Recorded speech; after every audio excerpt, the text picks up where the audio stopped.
예, 반갑습니다. 부민교회 성도 여러분, 한 주간 잘 지내셨죠? 주님의 은혜로 이 따뜻한 봄에 또 하나님 영광 돌리며 우리 마음도 열고 새로운 봄을 만끽하면서 힘차게 또 달려갔으면 좋겠습니다. 제가 지난주에 광고 드린 것처럼 이제 오늘하고 다음 두 주를 더 한 다음에 교리를 다 마치고 그 다음부터는 우리가 이제 줌으로 서로 얼굴을 보면서 하도록 하겠습니다. 그러니까 기대해 주시고 기도해 주시고 그 시간 비워 주셔서 함께 우리 모두 참여해서 함께 하나님 말씀을 배웠으면 좋겠습니다. 지난주까지 우리가 세 번에 걸쳐서 예배, 양육, 복음 전도라고 하는 교회가 해야 할 일에 대해서 배웠습니다. 오늘 저는 이번 주 하고 석 주 동안 교회의 성례에 대해서 함께 은혜 나누려고 합니다. 교회의 성례라고 하는 것이 뭐냐? 성스러운 예식이라고 하는 건데요. 이 세크라멘트라고 하는데 2000년 전에 십자가에 달려 죽으신 예수 그리스도의 구원의 사건이 오늘 우리에게 말씀과 성례를 통해서 오늘의 사건으로 된다는 거예요. 그러니까 교회의 성례의 핵심은 뭐냐면 말씀과 성례를 통해서 2000년 전에 죽으신 예수 그리스도의 구원의 사건이 오늘 나에게 주어지는 사건으로 인식되는 것, 그것이 바로 성례다라고 하는 거예요. 성례. 그러니까 말씀과 성례를 통해서 우리가 예배 가운데 말씀과 성찬 그리고 세례를 통해서 우리는 하나님의 은혜가 오늘의 사건으로 나에게 현재화되고 그리고 구체화되는 거죠. 그런 의미에서 성례는 아주 중요합니다. 우리가 라틴어 세크라멘툼이라고 하는데 이 세크라멘툼에서 세크라멘트가 나왔습니다. 신약 성경에 보면 미스테리온이라고 하는 건데 테리온, 미스테리온. 여기서 이제 우리가 잘 아는 미스테리, 신비라고 하는 말이 나오죠. 그러니까 신비나 비밀이라고 하는 뜻을 가지고 성례가 하나님의 신비라는 거예요. 신비. 왜 하나님의 신비냐? 2000년 전의 사건, 2000년 전의 구원의 십자가의 사건이 오늘 나에게 보여지고 이루어지는 그런 놀라운 신비한 그런 예전이 바로 성례이기 때문에 그렇습니다. 그러니까 초대 교부인 아우구스티누스는 성례를 상징과 내용으로 구분합니다. 성례를 상징과 내용으로 구분하는데 상징은 뭐냐? 성례전에 사용되는 물질들 있죠. 빵, 포도주 이런 것들, 이것이 성례전의 외적인 의식들입니다.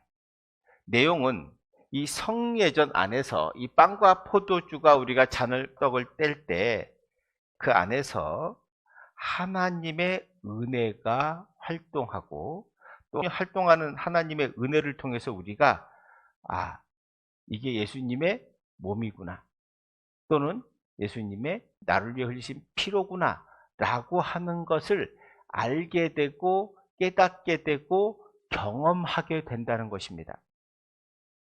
그래서 성례전은 외적으로는 그리스도의 참 희생의 상징이고 내적으로는 하나님의 은혜로운 말씀입니다. 그래서 성례전을 뭐라 그러냐면 성례전을 눈으로 볼 수 있는 말씀이다 라고 하는 거예요. 눈으로 볼 수 있는 예수 그리스도의 말씀이라는 거예요. 여러분, 말씀이 눈으로 볼 수 있습니까? 눈으로 볼 수 없죠. 근데 성례는 성령께서 함께 역사하시는 그곳에 예수님이 친히 말씀하는 것을 보는 것과 같다는 거예요. 그러니까 성찬이 얼마나 중요한지 우리는 깨닫게 되는 거죠. 교회는 합당하게 성례전을 통해 신자들에게 그리스도의 구원의 은혜를 베풀어줄 권리를 가진 법적 기관입니다. 그래서 성례는 아무 데서나 하는 게 아니라 오직 교회에서만 할 수 있는 것입니다. 교회는 구원의 은혜의 보관소이고 성례전을 통해 이 은혜를 신자들에게 나누어 주는 것입니다. 그런 의미에서 교회에만 구원이 있는 거죠. 그러니까 교회만 구원이 있다고 말할 때 가장 중요한 것 중에 하나는 바로 이렇게 우리가 교회만 성례를 바르게 시행할 수 있는 곳이기 때문입니다. 여러분, 관공서 가서 학교에서 할 수 없는 거죠. 이 성례는 오직 교회에서만 할 수 있는 것입니다.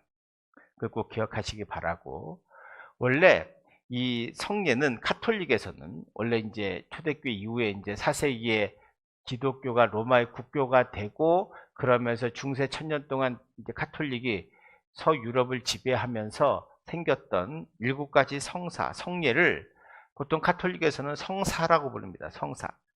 성사인데 저기 제가 써놨어요. 카톨릭이 7개 성사. 세례.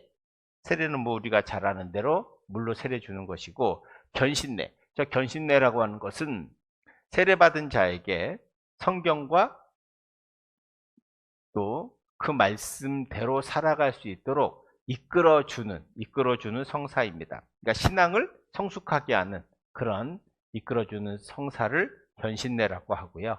성찬이 있습니다. 그리고 고해, 우리가 잘 아는 고해 성사라고 그러죠. 고해. 고해는 자기의 죄를 신부에게 고백하는 것입니다. 내가 이러이러한 죄를 지었습니다 라고 하면 신부가 이러이러한 일을 해라 라고 하고 기도해주고 대신 용서해 주는 거죠. 그런 고해 성사. 그 다음에 사제 소품식이 있고, 그 다음에 결혼식이 있고, 종유식이 있습니다.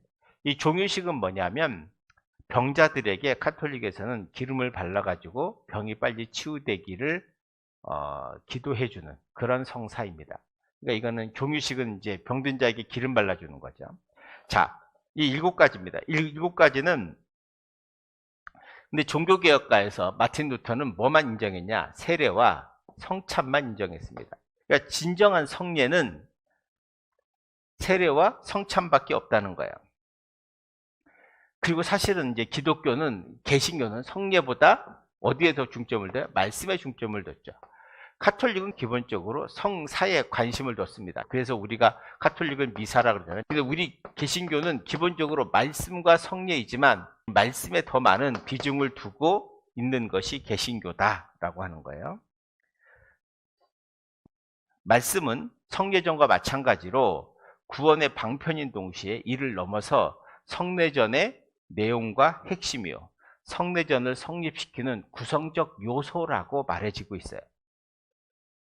그러니까 이 7성사, 카톨릭에서 말하는 7성사는 교회 안과 밖에서 언제나 하나님의 임재를 경험하도록 도와주고 생의 시작부터 마지막까지 성화의 삶을 살아갈 수 있도록 정교하고 디테일하게 배려하고 꼼꼼하게 계획된 거라고 말할 수 있습니다. 근데 문제는 이제 중세 말기에 타락한 교회가 성사의 왜곡을 가져오게 되죠. 그래서 특별히 마틴 루터가 종교개혁을 하면서 여기서 인정한 거는 세례와 성찬, 이 2가지만 인정하게 되죠. 왜냐하면 이 2가지를 인정하게 된 이유는 이 2가지 의식만이 예수 그리스도께서 친히 제정하셨기 때문입니다. 그래서 성례의 자격을 온전히 갖춘 것은 이 2가지다라고 보는 거예요. 자, 마태복음 26장에 보면 예수님은 다락방에서 성찬을 제정하셨습니다. 마태복음 26장 26절에서 29절의 말씀을 보겠습니다. 그들이 먹을 때 예수께서 떡을 가지사 축복하시고 떼어 제자들에게 주시며 이르시되 받아서 먹으라, 이것은 내 몸이니라 하시고, 또 잔을 가지사 감사기도 하시고 그들에게 주시며 이르시되 너희가 다 이것을 마시라, 이것은 죄사함을 얻게 하려고 많은 사람을 위하여 흘리는 바 나의 피 곧 언약의 피니라. 그죠? 예.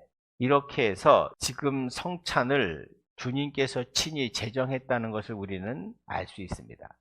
또 하나, 전도 대명령을 통해 기독교 신앙을 받아들인 이들에게 세례를 베풀라고 말씀하셨죠. 그래서 너희들은 주님의 복음을 땅끝까지 전하라고 하셨습니다. 그래서 마태복음 28장 19절에 보시면 그러므로 너희는 가서 모든 민족을 제자로 삼아 아버지와 아들과 성령의 이름으로 세례를 베풀고 라고 말합니다. 지난 시간에 봤던 것처럼 세례를 베푸는 거죠. 그래서 세례와 성찬만이 예수님께서 명령하셨기 때문에 이 2가지가 진짜 성례다라고 봤던 것입니다. 루터에 따르면 세례는 그리스도인의 삶의 시작일 뿐 아니라 전체를 아우르고, 성찬은 그리스도를 기억하면서 우리의 삶의 종말을 바라보는 것이다 라고 했습니다. 그러니까 성찬은 기본적으로 끊임없이 주의 십자가의 은혜를 기억하는 거예요. 그리고 세례는 내가 그리스도의 삶으로 거듭났다라고 하는 증거인 거죠. 증표입니다.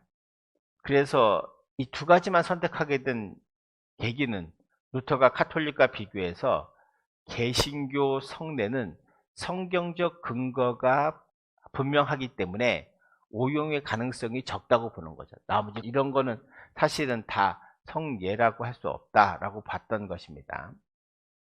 근데 우리가 요즘 이제 안타까운 것은 성예의 풍성한 신비를 간과하고 있음을 좀 고민해 보셔야 됩니다. 특별히 이제 개신교 성례를 보면 마틴 루터는 그에 져서 교회의 바빌론 유수라고 하는 책에서 로마 카톨릭의 성례 체계를 성직 특권주의라고 비판합니다. 그러니까 성직 특권주의란 게 뭐냐면 성직 특권주의. 특권주의는 특별한 권리라는 거잖아요. 그러니까 구원은 성직자를 통해 전달된다는 신념이죠. 성직 특권주의라는 게 그런 겁니다. 그러니까 구원은 성직자를 통해, 신부를 통해서 전달된다는 신념을 말하죠. 종교개혁가들은 말씀과 성례의 균형을 적절히 유지한다는 것이 필요하다고 봤습니다. 이 둘이 서로 구별될 뿐 분리되지 않는다. 그래서 말씀 선포 없이 성례를 집회하면 안 된다고 봤어요. 그러니까 말씀 선포 없이 성례를 집행하면 안 된다. 그래서 성례는 상징과 보증의 의미가 있습니다. 그러니까 첫 번째 성례는 상징과 보증.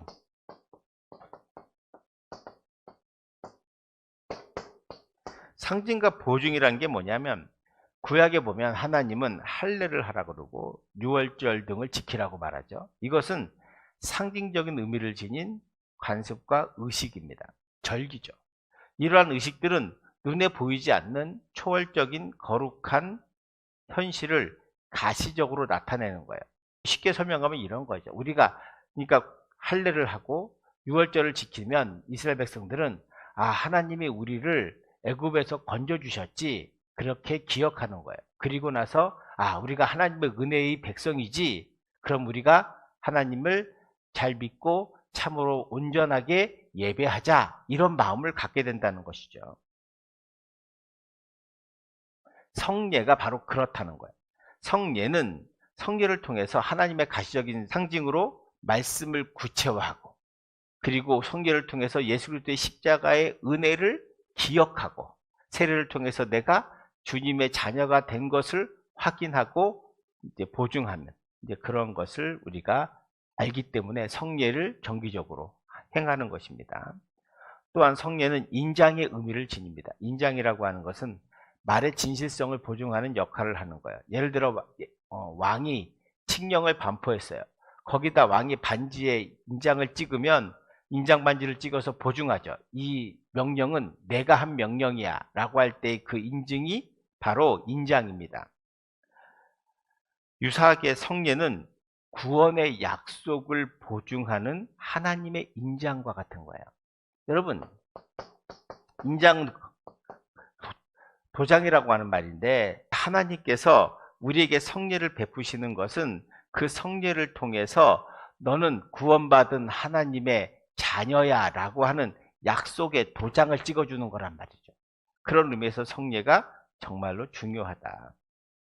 그래서 우리는 그리스도를 통해 주어진 축복을 모두 받아 누릴 것이라고 믿는 이들에게 허락하는 하나님의 가시적인 증표이고 확인서이다 라고 보셔야 합니다. 여러분, 그래서 성례전은 하나님의 은혜가 교인들에게 전달되는 통로입니다.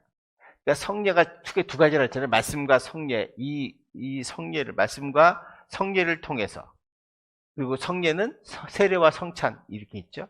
이걸 통해서 하나님은 우리에게 하나님의 은혜가 흘러가도록 해주시고, 그래서 우리 모두는 구원의 은혜를 받고자 한다면 교회가 베푸는 성례에 참여해야 한다는 거예요. 그래서 교회에서 밖에 할 수 없는 거죠. 그래서 교회는 성례전을 바르게 행하는 것이 중요하고, 또 그 성례를 통해서 교인들은 하나님의 은혜를 경험하고, 그래서 교회만이 유일한 세상의 희망과 구원의 길이 되는 것입니다. 그런 의미에서 이제 성례가 중요하다라고 하는 것을 말씀드리고 싶어요. 그래서 우리가 매주 예배하는 그 예배에서 말씀, 그리고 우리가 때마다 하는 이 성례, 성찬과 세례를 통해서 하나님의 은혜를 깊이 체험하고, 2000년 전에 그 예수 그리스도의 십자가의 사건을 오늘 우리의 사건으로 다시 받아들이고 이해하게 되는 길이다, 방편이다 라고 하는 것을 잊지 마시기를 간절히 바랍니다. 오늘은 여기까지 하고요. 다음에 이제 좀 구체적으로 이제 성례가 무엇인지 살펴보도록 하겠습니다. 들어주셔서 감사하고 열심히 공부해서 여러분 신앙의 뼈대를 잘 세울 수 있게 되기를 간절히 기도하겠습니다. 기도합시다. 사랑의 하나님 감사합니다. 오늘 이 말씀을 통해서 성례가 얼마나 귀한 것인지를 깨닫게 하시니 감사합니다. 이 성례를 통해서 하나님의 십자가의 은혜의 사건이 오늘 우리의 사건이 되게 하여 주시고, 교회를 통해 이루어지는 성례를 통해서 주님의 은혜에 신비하게 결합되고 또 신비하게 은혜 받는 우리 성도들 다 되게 하여 주시옵소서. 주께서 우리 성도들을 지켜주시고 은혜 가운데 인도하심을 믿사옵고 거룩하신 예수님 이름으로 기도합니다. 아멘. 한 주간 또 건강하시고 다음 주에 뵙겠습니다. 감사합니다.